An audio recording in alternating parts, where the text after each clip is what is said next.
In the name of Allah, the most beneficent, the most merciful. How I became Muslim. It's going to be about 3 years going on this July, being Muslim. And my journey to Islam was an interesting one because before Islam I used to own a nightclub. And I had this nightclub for about 2 years. And I was 21 when I opened the nightclub. And that club kind of led me more towards Islam. What really happened in that club, we were making a lot of money in that club. I was making anywhere from $10,000 to $30,000 a night, easily on a Friday, Saturday night. And I was very young, making a lot of money at a young age.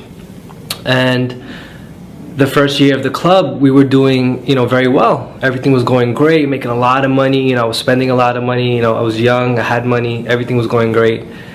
And coming towards the end of that 1 year, going to the next year, I started going through a lot of issues in the club.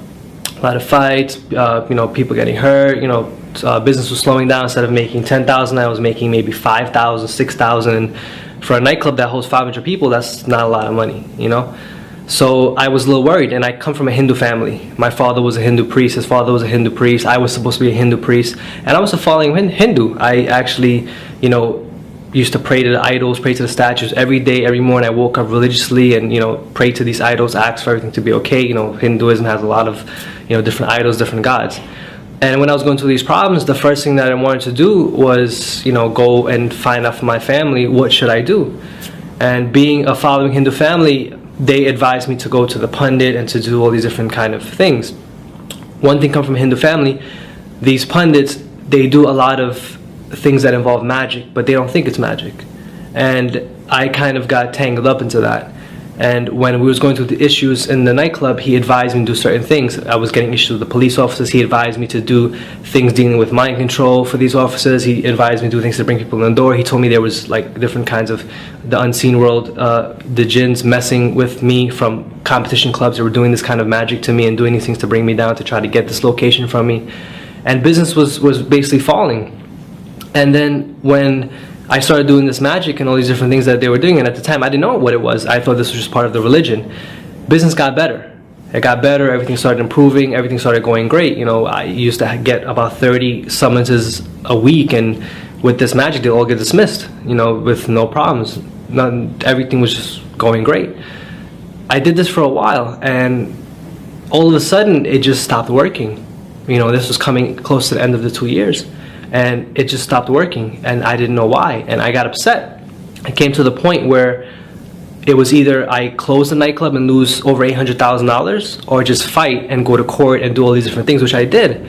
One weekend I spent over $30,000 in lawyers just, trying to fight, keep this place open. And then I just got fed up. I said, if I'm doing everything that my religion is telling me to do, if I'm praying to all these gods and doing all these things, why is this bad stuff happening to me? I said, I'm a good person, I follow all this stuff, and this is the main thing people say, I'm a good person, and I'm following all these things, why are these bad things happening to me? And I got frustrated, and I said, you know what, take the club. And I left it, and I closed it. And it just so happened a week before these stuff was happening, a friend who was very close with me was with me from the day the club opened. He disappeared for a while. And he was actually learning about Islam. And he showed up that week that all these things were happening to me. He said, what's up? What's going on? I said, everything's okay. Everything's, all these bad stuff is happening. He said, well, listen, I'm looking in this thing called Islam. I said, yeah, Islam, those Muslims, those terrorists, you looking into those things? He said, yeah, they're not what you think they are. I said, really? I said, all right, no problem. I kind of brushed them off, and I went about my business.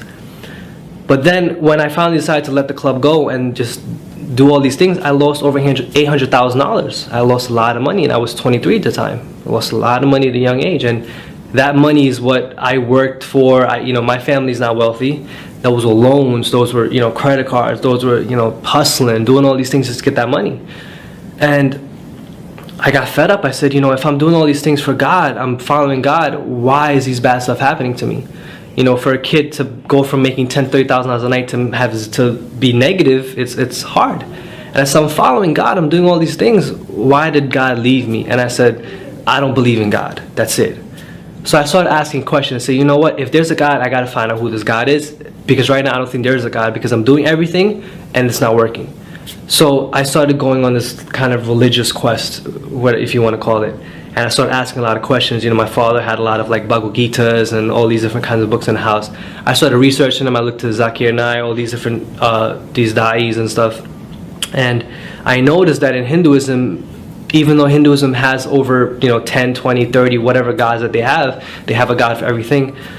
The scriptures itself, it says God is one, without a shape, without a partner, without anything. These scriptures say this: God has no shape, he has no form, he's a formless supreme being, he has no parents, he has no offsprings. And the Hindu scriptures say that, the Bhagavad Gita, the Upanishads, the Puranas, all scriptures say the exact same thing. But these Hindus, they're following a mythological story. This is what they're doing, and they teach us this, and we grew up with this. This is how I grew up, and I kind of got fed up. I said, okay, if this is not what it is, then what is it? Because I was taught that I'm the greatest of all because I was born a Hindu, and you can't just become a Hindu, you have to be born a Hindu. And I said, okay, if this is not it, let me look at Christianity. I said, Christians are cool, they can eat beef, they can eat pork, they can all this stuff's kind of cool. Because I like to eat. So, I thought it was cool. So I looked into it. But when I started reading the Bible is kind of confusing at first. There's over 500 versions. I don't know which one to read, so I just picked up another one, 500 versions of the Bible. Which one do you choose? Who's right? There's nothing's really right with that. And I started reading one version of it. I think it was just the New Testimony, whatever it was, whichever version of that one there is. But when I started reading it, it was very confusing to me, and there was a lot of contradictions, because in the Bible it says, Jesus spoke to the Father, but then he is God himself, and then he was talking to all these different three people, and if he was God, then who was he talking to? He said, I am the Father, the Son. It was different, and it was a lot of contradictions in it. So I kind of got fed up. So I went back and I spoke to my friend who was looking into Islam, and he said, let's go check out, let's go get a Quran. So I went, I took a drive down to Brooklyn, and I picked up an English translation of the Quran. And if you ever look at the Quran the first time, it's kind of confusing, English translation, because you don't know what's Baqarah, what's Fatiha, what's all these, so you don't know what this is. Like, why am I reading about a cow? What is all this stuff? So I just kind of opened it to some random page, and I don't remember the exact ayah, I have it written down, but what it basically, the ayah said to me was that, it was we who pulled you from the sin in order that you may return to the straight path. If you revert to your sins, we shall revert to your punishment. We shall revert to our punishment. And I don't remember what ayah it was. I think it was Imran, but I'm not sure. But it spoke to me. It says, it is we who have pulled you from the sin in order that you may return to the straight path. If it wasn't for our favor upon you, you would have been in the same fire as them. And these kind of like the context it said. And this is the first thing I ever read in the Quran. And it was just a random page. So I said, wow, what is this? So I started doing research. I started researching the miracles of the Quran, all these different things. And I came across something, called the jinn. And then when I came across what the jinn was and these unseen creatures, and I figured out what I was doing was wrong. It intrigued me. I said, I didn't know this thing existed, because these pundits were telling me they were unseen beings, and they were, dead people and spirits and all these crazy things. And when I finally learned what it was, I was like, man, that's interesting, and I can't believe I was doing that. And it talked about tying of the knots and all these different things that we were involved with. And I intrigued me, and I kind of decided to start reading more, researching more, and doing all these different things. And one day I just finally decided to take my Shahada. And it's funny, because when I took my Shahada, the day I was going to take my Shahada, for a new Muslim, it's weird, because the moment you're going to take a Shahada, all these doubts come into your mind. I told my father's, he was screaming at me, he was upset, he didn't talk to me, and I was like, should I do this? Like, I'm changing my whole life, what am I going to do? What am I going to do? And it's all these doubts come into your mind. You don't know what you're going to do, if you're doing the right thing. And I said, let me just do it.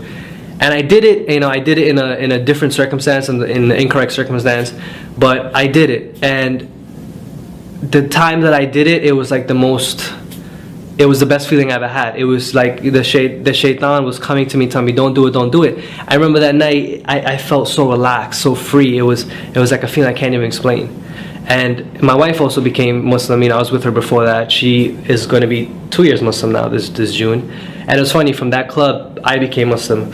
My wife, she used to work for me at the club, she became Muslim. We had one of the dancers from the club became Muslim, and my friend became Muslim. So all from that bad thing, that pinnacle of sin, cheating people, liquor, drugs, intoxicants, whatever it may be, 4 people became Muslim. And that's my story in a nutshell. You know, there's more details to it, but in a nutshell, that's basically how it happened.